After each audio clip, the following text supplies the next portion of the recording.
I think, with Russia. And we'll see if we have something to announce maybe by Tuesday. I'll be speaking to President Putin on Tuesday, and a lot of work's been done over the weekend. We want to see if we can bring that war to an end. Maybe we can, maybe we can't, but I think we have a very good chance. Well, I think we'll, be talking about land. It's a lot of land. It's a lot different than it was before the wars, And we'll be talking about land. We'll be talking about power plants, because that's up. It's a big question.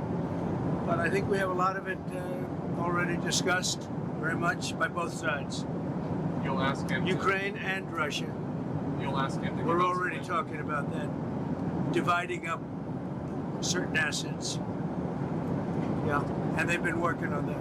If they exist, and I don't think that's going to be happening, but we'll have to see. You have to speak to the lawyers about that. Sir, President, did the administration, actually speaking of orders, violate Judge Boasberg's order in sending back the Venezuelan gang members and not bringing them back? I don't know. You have to speak to the lawyers about that. Are you planning to do more deportations? I can tell you this: these were bad people. That was a bad group of, as I say, hombres. That was a bad group. When you look at them and you look at the crimes that they've committed, you take a look. You don't get any tougher. You don't get worse than that. You understand that. But you'd have to ask the lawyers, yeah. Sir, there's been some criticism that the Alien Enemies Act has only been invoked 3 other times. They were all during times of war.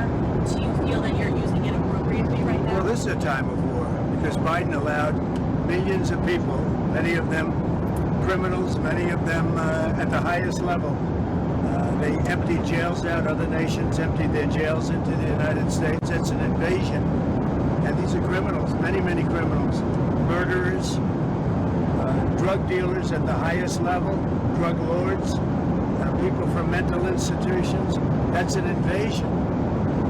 They invaded our country. So this isn't, in that sense, this is war. In many respects, it's more dangerous than war because, in war they have uniforms. You know who you're shooting at. You know who you're going after. These are people that came out. They're walking our streets. We have thousands of murderers that Biden and his incompetence, first of all, he's grossly incompetent, but that Biden and his people and his probably auto pen, it looked like we had an auto pen for a president, and we would have been better off if we had probably. But it looks to me like, that's a big subject. I'm sure you won't ask about that, but the whole subject of auto pen, did he know what he was doing? Did he authorize it? Or is this somebody in an office, maybe a radical left lunatic, just signing whatever that person wants? That's not what it's all about. I never use it. I mean, we may use it as an example to send some young person a letter because it's nice. We get thousands and thousands of letters and letters of support for young people, for people that aren't feeling well, etc. But to sign pardons and all of the things that he signed with an auto pen is disgraceful. Mr. President, as markets and consumers continue to react to tariffs, as markets and consumers react to tariffs, do you have any inclination to create exceptions or to ease up on any? About what? To create exceptions to the steel and aluminum tariffs. No, I have no intention of it, no. Is this April 2nd is a liberating day for our country. We're going to be getting back some of the wealth that very, very foolish presidents gave away because they had no clue what they were doing. And April 2nd, I would have made it April 1st, but you know what April 1st is? April Fool's Day. I figured, I don't like doing it, but I made it April 2nd. But it's a liberation day for our country because we're going to be getting back a lot of the wealth that we so foolishly gave up to other countries, including friend and foe. Yes, go ahead. You talked about the hangover from the Biden economy. Is this your economy now? Certain things are. Certainly tariffs are. We've already taken in billions of dollars.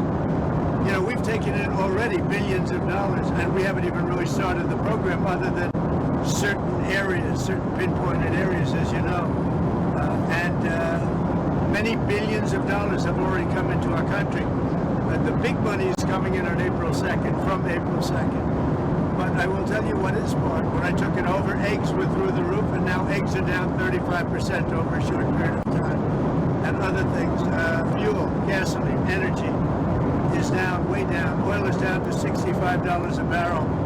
It was $82 a barrel. And when energy comes down, pricing is going to come down. Prices for groceries, etc., are going to come down. So yeah, I think we're setting a good table. Sir, on April 2nd tariffs, are you planning to do sectoral and reciprocal tariffs? Will you do sectoral tariffs? What are going to do in certain cases? Well, it's going to be reciprocal. In other words, whatever they're charging, we're charging. Very simple. If they're charging us, we're charging them. It's no longer they charge us and we don't charge them. It's foolish presidents. And Biden, but others also. In all fairness, look, Biden is the worst president we've ever had. He made Jimmy Carter look like a good president. But on this, a lot of other presidents were guilty also. Some very good presidents were guilty. They charge us and we charge them. Then in addition to that, on autos, on steel, on aluminum, we're going to have some additional tariffs. Mr. President, Yeah. to follow up on the Biden auto pen, are those executive orders, those pardons from the former president now null and void? Well, I think so. It's not my decision. That'll be up to a court. But I would say that they're null and void because I'm sure Biden didn't have any idea that it was taking place. And somebody was using an auto pen to sign off and to give pardons to, as an example, just one example, but the J6 Unselect Committee. They gave pardons with an auto pen. I don't think Biden knew anything about it. And what they did is they deleted and destroyed all of the information that took them over a year to get. And the reason they did that is because the information was very incriminating about them. Like Nancy Pelosi, it was determined conclusively that she knew about 10,000 soldiers and turned it down. And if we used 500 soldiers, you would have had no problem, let alone 10,000. The young lady that said that I grabbed these powerful young Secret Service agents by the neck. Okay? You know that was a big hoax. It was a lie. And she admitted it. And they deleted everything. So, you know, what they did is criminal. And I think we're about to land, everybody. Okay? Have a good time. We'll see you very soon. Are you going to the Kennedy Center tomorrow? I am. I'll see you at the Kennedy Center. You know, we have to straighten it out. It's not a good situation. Like everything else in this country.